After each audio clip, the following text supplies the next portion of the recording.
पढ़ते हैं या जॉब करते हैं तो कितना मुश्किल होता है पैसा हाथ में आना, लेकिन हॉस्पिटल में वही मुश्किल से कमाया हुआ पैसा हाथ से बालू की तरह निकल जाता है।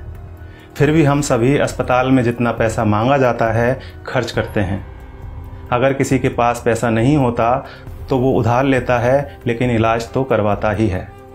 अस्पताल में पहले दिन ही सबसे ज़्यादा टेस्ट होते हैं, कुछ सर्जिकल आइटम्स भी खरीदे जाते हैं, इसी दिन सबसे ज़्यादा दवाइयाँ लिखी जाती हैं।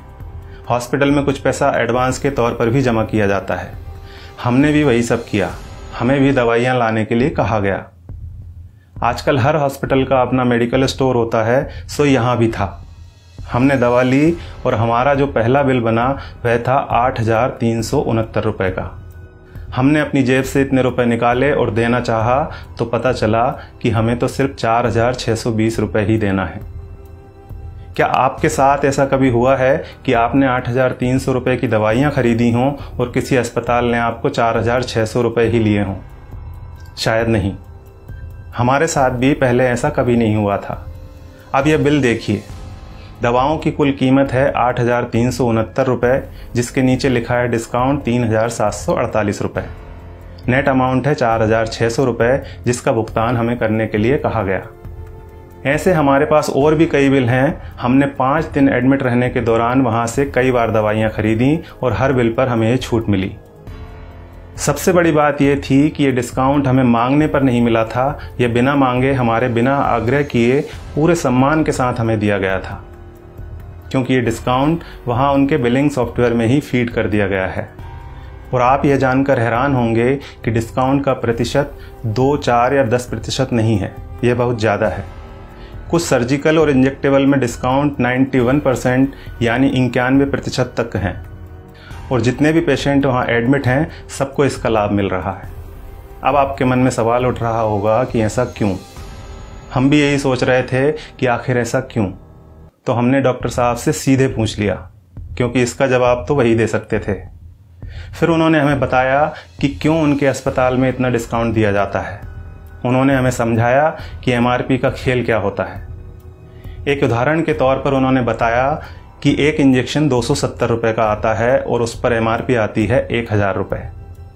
उन्होंने कहा कि मेरा मन नहीं माना कि मैं 270 रुपये का वह इंजेक्शन अपने पेशेंट को 1,000 रुपये में बेच दूँ।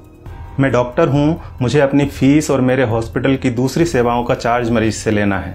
270 रुपये का इंजेक्शन 1,000 में नहीं बेचना। ये बात तो हुई डॉक्टर संजय कुमार के नैतिक मूल्यों की। अब यहाँ सवाल ये है कि दूसरे ज़्यादातर अस्पतालों के मालिकों ने क्या अपना ज़मीर बेच दिया है?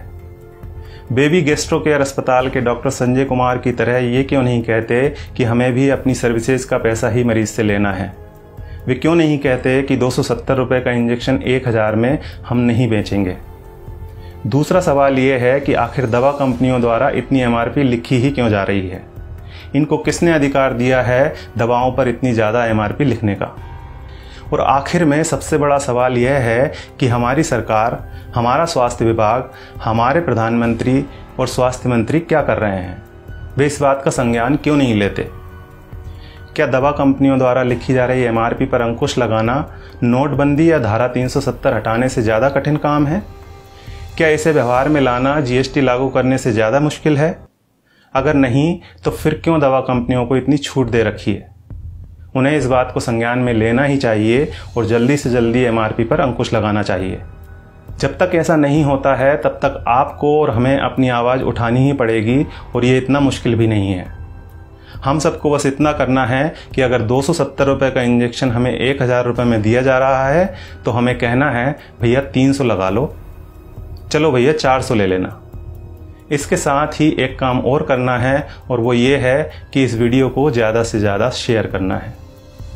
धन्यवाद।